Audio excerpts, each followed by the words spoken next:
how are you?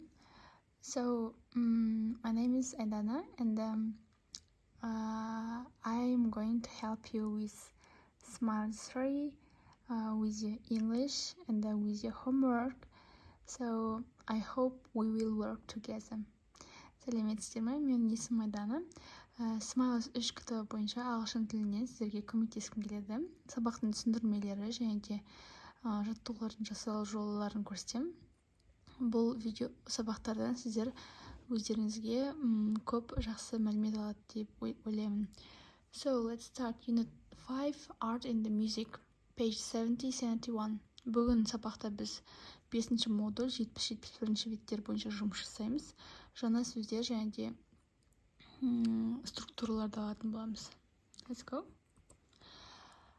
The first one, listen, point and repeat. Бұл жерде сіздерге сағатты айту жолдарын үйреткен. Қысқаша мен сіздерге қосымша мәліметтер қойдым. Бұл жерге қазір бірге қарайтын боламыз. Қалай айтамыз сағатты. Оң жақтағы суретке қарасаңыздар, үлкен сағаттың суреттері тұр. Past to деп жазылып тұр. Past деген кетті деген, яғни сағаттың оң жағында болса, to деген қалды деген сөз. Яғни бұл жерден қарайтын болсақ, o'clock, яғни бұл ровно 7 o'clock, 5 o'clock, сағат 5, сағат 7, одан кейін 5 past, 5 кетті, 10 past, 10 минут кетті, quarter past, 15 минут кетті, quarter, четверть орысша, сондықтан да бұны quarter дейді. 15 minutes демейді, quarter past, 15 минут кетті, 20 past, 20 минут кетті, 25 past, 25 минут кетті, енді 30 минут кетті дегенді қалай айтамыз? Half past, ровно ортасы ғой, 2 60 минуттың ортасы 30 минут, жарты сағат деп айтамыз, 7:30, 6:30 деп.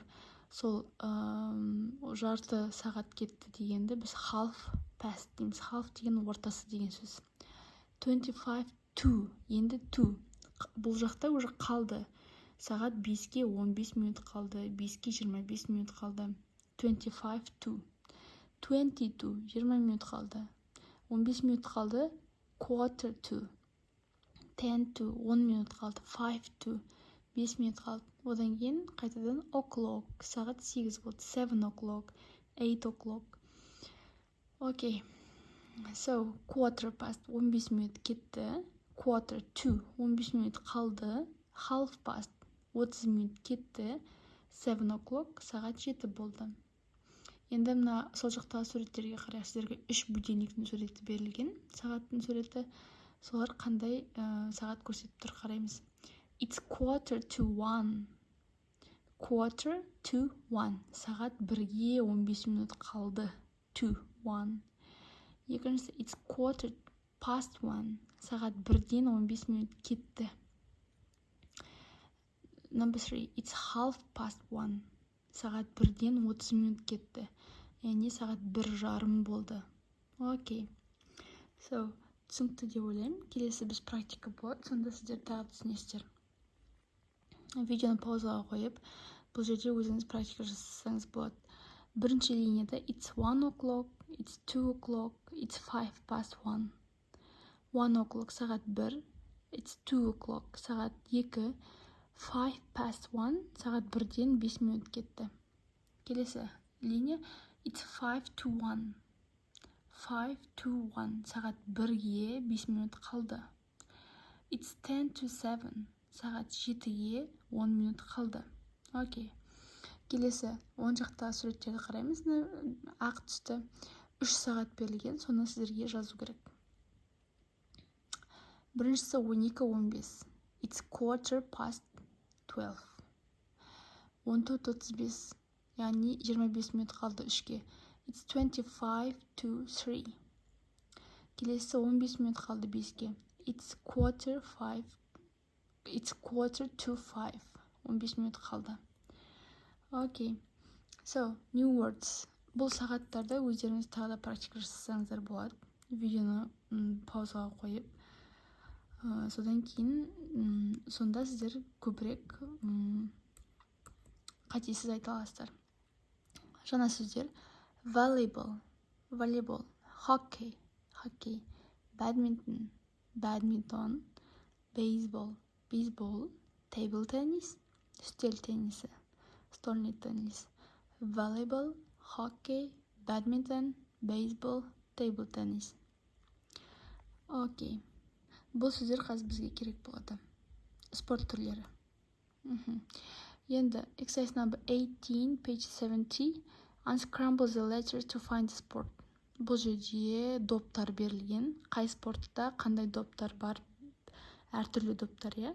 Бірақ та жазылулар қате жазылған. Соны біз дұрыстап жазу керекпіз. Number 1, hockey. Number 2, badminton. Number 3, football. Number 4, volleyball. Number 5, baseball. Number 6, table tennis. Okay. Now, study spot. Page 71. So, look at this picture. Қыздың суретіне қараймыз. Ұйқыдан тұрып жатыр. Сағат 7, я? Сағатты қарасаңыздар. I always get up at 7 o'clock. Always бізде әрқашан. Мен әрқашан сағат 7-де тұрамын дейді. Үш птичка тұр, я? Always, үш птичка, әрқашан. Келесі sometimes. Sometimes астына мен аудармасын жазын. Кейде, бір птичка. Кейде. Мен кейде сағат 10-да тұрамын. Yeah? I sometimes get up at 10 o'clock. Келесі never. Never. X тұр. Ешқашан. Ешқашан. To get up, ұйқыдан тұру. Түсінікті, я? Енді look at the complete. Бірінші 19-шы жаттығуда сіздерге подсказка берілген птичкалармен қай жерде әрқашан, қай жерде ешқашан, қай жерде кейде қою керек. Соның барлығын бірге қоямыз. Number 1. Marjan always gets up at 7:30. Number 2. Sanjar sometimes plays badminton with his dad. Sometimes. Үшінші суретте X тұр. Яғни ешқашан деген сөз. Сәуле never plays hockey. Number 4. X. Ешқашан. They never watch TV in the morning. Олар ешқашан телевизор қарамайды таңертең. Number 5. Үш птичка. Қанат always plays table tennis in the evening. Қанат always plays table tennis in the evening. Қанат әрқашан кеште үстел теннисін ойнайды. Бұл сөздердің аудармасын жаздым. Play badminton, badminton ойнау. Play hockey, hockey ойнау. Watch TV, телевизор көру. Play table tennis, үстел теннисін ойнау. Окей, келесі. Exercise number 20. Make true sentence about you. Өзің туралы сөйлемдер жаз дейді. Яғни әрқашан, ешқашан, кейде деген сөздерді қолданып, өзіміз туралы сөйлемдер жазамыз. Бірінші қандай сөздер берілген, сіздерге соны аударайық. Сиырдың суретінде ішінде көп сөз тіркестері берілген, соны аударайық. Drink milk, сүт ішу. Read comics, комикс оқу. Play hockey, хоккей ойнау. Go shopping, shopping жасау. Get up late, кеш ұйқыдан тұру. Go to school by bike, мектепке мотоциклмен бару. Skip in the rain, жаңбырда секіру. Мен өзім туралы 3 сөйлем жаздым. Қалғаны өзіңіз туралы жазыңыздар. I never drink milk in the morning. Yes, I don't like milk. I always go shopping. Мен әрқашан шопингке барам. I sometimes get up late. Мен кейде ұйқыдан кеш тұрамын. Кейде. Күн сайын емес. Окей. So, енді өзіңіз туралы осындай сөйлемдер жазасыздар.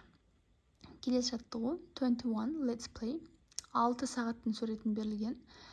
Бұл сағаттардың уақыты қанша екенін айтамыз. Біріншісі сіздерге мысалмен берілген. What time is it? It's 3:30. 3-тен 30 минут кетті. It's clock 1. бұл бірінші суретті көрсетіп тұр дейді. Яғни сіздер айтасыздар, сосын қай суретте екенін табу керексіздер.